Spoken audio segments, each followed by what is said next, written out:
नमस्कार, नवग्रह मंथन में आपका स्वागत है।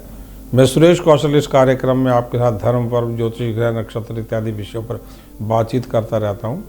हमारा एक मासिक कार्यक्रम होता है जिसमें हम सूर्य का हर माह के मध्य में जो राशि परिवर्तन होता है, जिसे संक्रांति नाम से भी जाना जाता है, उस पर शो करते हैं। मेष से लेकर मीन सभी लग्नों पर, या जिनको लग्न ना मालूम हो तो राशि पर।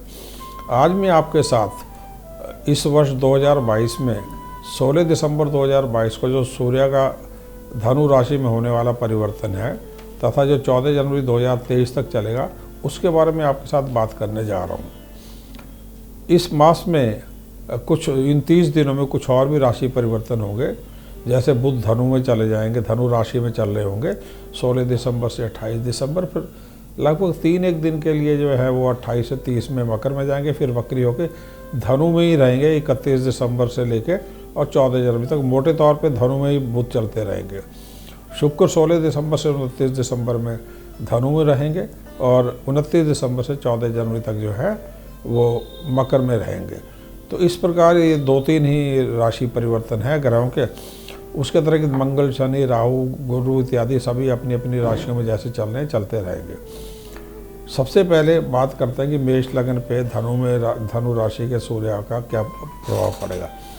धनु राशि में जब सूर्य जाता है तो सभी शुभ प्रकार के जो कार्यक्रम होते हैं, संस्कार इत्यादि होते हैं, रुक जाते हैं साधारणतया।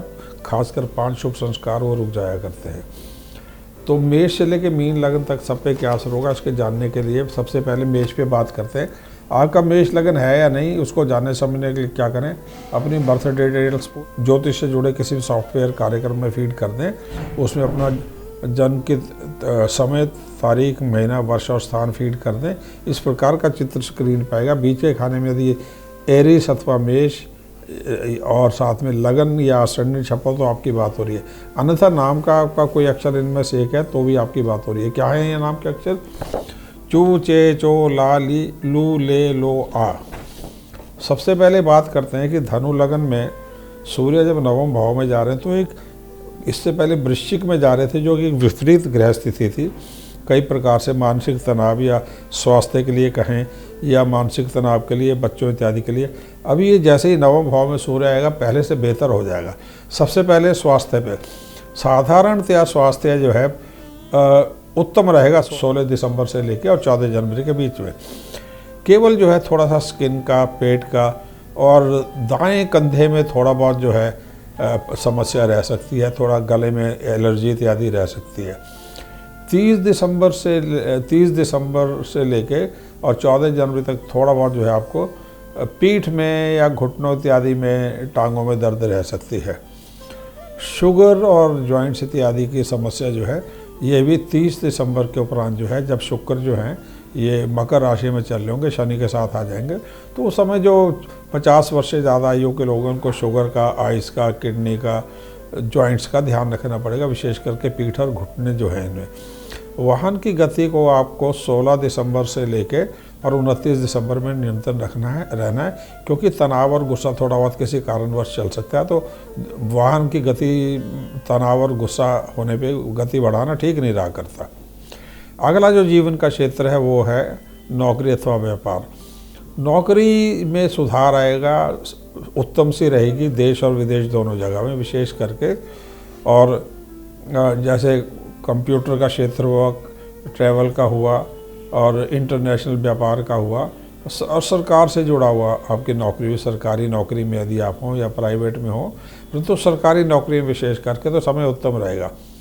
29 के बाद में जो कुछ क्षेत्र हैं, जैसे मीडिया का हुआ, एडवर्टाइजिंग का हुआ, फिल्मों का हुआ, बॉलीवुड का हुआ, फैशन डिज़ाइनिंग का हुआ, ब्रांडेड वस्तुओं का, चश्मे का हुआ, टीवी, फ्रिज इत्यादि का हुआ, इसमें यदि नौकरी है, या आपका शनि का क्षेत्र हुआ, जैसे बिल्डर हो आप, या जो आप लेबर में हो, या लोहा, सीमेंट और हार्डवेयर, या आप कह सकते हैं जो है स्क्रैप का हो, लोहे के स्क्रैप का, कोयले का क्षेत्र हो, उसमें भी 29 के बाद में थोड़ा शुभ हो जाएगा। आप व्यापार जो है विशेष करके 29 के उपरांत शुभ हो जाएगा। और जो है उसमें भी जैसे ये मैंने कहा, ये पहले तो मैंने आपको नौकरियां बताई, अब जो है जैसे आप लोहे का व्यापार कर रहे हो, आप हार्डवेयर का कर रहे हो, आप कोयले का कर रहे हो, मिट्टी के तेल का कर रहे हो, पेट्रोल का कर रहे हो, आप खेलों से जुड़े हो, आप खेलों के सामान का व्यापार करते हो, आप फौज से जुड़े सामान है, आप डॉक्टर हो, चिकित्सक हो, मीडिया का हो, ये बिजली का क्षेत्र हो, भूमि का क्षेत्र हो, इसमें यदि व्यापार करते हो, खेती का आपका क्षेत्र हो, तो इसमें भी 29 के उपरांत थोड़ा सा ये शुभ हो जाएगा। परंतु आपको थोड़ा सा डिसिप्लिन जरूर रखना पड़ेगा। और सेविंग जो है 30 दिसंबर से 16 जनवरी में थोड़ी सी आपको ध्यान रखना होगा, क्योंकि इस समय में तेज़ी से व्यापार में घटना चक्कर चलता है, तो पैसे को ऊपर नियंत्रण रखना होगा। शिक्षा, धर्म और भाग्य। धर्म की बात करें तो धर्म और आपका उत्तम रहेगा, और ध्यान आपका भगवान में, ईश्वर में, पूजा में लगा रहेगा। सभी कोई भी संस्कारों से जुड़ी पूजाएं आप कर सकते हैं, ग्रहों से जुड़ी, देवताओं से जुड़ी पूजाएं कर सकते हैं। जबकि भाग्य जो है ये एवरेज रहेगा, विदेश में थोड़ा शुभ रहेगा, क्योंकि भाग्य ग्रह बृहस्पति द्वादश भाव में शनि की दृष्टि में होने से कर्म जो है आपको ज़्यादा अच्छा रिजल्ट देगा, भाग्य उतना नहीं देगा। और विशेष करके नौकरी हो या विदेश में शिक्षा हो तो उसमें भाग्य आपका एवरेज रहेगा। बात करें कि शिक्षा कैसी रहेगी, तो पॉलिटिकल साइंस हो, एडमिनिस्ट्रेशन हो, आपका BCom हो, BBA हो, CA हो, लॉ हो, कंप्यूटर इंजीनियरिंग हो, मेडिसिन हो, केमिस्ट्री हो या केमिकल से जुड़ी कोई पढ़ाई हो, इनमें सब में शुभ रहेगा। और मीडिया, एडवर्टाइजिंग हुआ, सिविल इंजीनियरिंग हुआ, मेटलर्जी का इंजीनियरिंग, यानी शुक्र और शनि के क्षेत्रों में जो जुड़ी शिक्षा है उसमें एवरेज रहेगा। संस्कारों में आप जो है, जैसे मैंने कहा कि आप सूर्य और बुध और मंगल से जुड़े जो देव हैं, इनकी धर्म स्थानों की यात्रा आपकी हो सकती है, इसमें आपका मन भी रम सकता है। और क्योंकि बृहस्पति द्वादश भाव में है, तो योग, अध्यात्म से अंतर्मन की जो है जागृति वो होती है, ऊर्जा है, वो समय ज़्यादा उत्तम रहेगा। योग, अध्यात्म के लिए सब ये क्षेत्र जो है ज़्यादा उत्तम रहेगा सभी के लिए। बात कर लेते हैं अगला क्षेत्र है जीवन का, धन और आर्थिक स्थिति। धन यदि बात करें नौकरी में, तो 29 तारीख तक नए मौके आपको मिलते रहेंगे। 30 से लेकर 14 जनवरी तक जो है धन प्राप्ति, आपको नए मौके मिलेंगे नौकरी में, और उससे अचानक आपकी वो तनख्वाह बढ़ने के भी संकेत मिल रहे हैं, प्रमोशन भी हो सकती है। 30 से 14 जनवरी तक धन प्राप्ति होगी, और खर्चे भी होते रहेंगे, और धन आके बाहर निकल सकता है। व्यापार में ज़्यादा नौकरी से धन प्राप्ति होगी, व्यापार में नौकरी से ज़्यादा धन प्राप्ति होगी। नौकरी के लिए बात करें आर्थिक क्षेत्र में, तो आपकी प्रमोशन और परिवर्तन हो सकती है, तो ये ग्रोथ का समय है। व्यापार में नई इन्वेस्टमेंट हो सकती है, ग्रोथ 30 तारीख के बाद हो सकती है। और व्यापार में जो मीडिया, एडवर्टाइजिंग का क्षेत्र हुआ, लोहे का हुआ, मेडिसिन का हुआ, स्पोर्ट्स का हुआ, और बिजली का क्षेत्र हुआ, भूमि का हुआ, खादों का हुआ, ज़मीन का हुआ, इनमें थोड़ा सा आपका धन ज़्यादा आपको प्राप्त होगा। और दोनों ही क्षेत्रों में नौकरी, व्यापार हो, आपको जो है पैतृक संपत्ति के भी लाभ के संकेत मिल रहे हैं, थोड़ी सी बाधा के उपरांत। अगला क्षेत्र है जीवन का, प्रेम अथवा रिश्ते।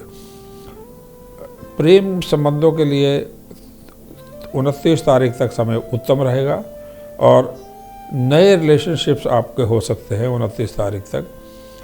30 से लेकर 14 के बीच में आपको सावधान रहना पड़ेगा, प्रेम संबंधों में धोखा लगने के योग है।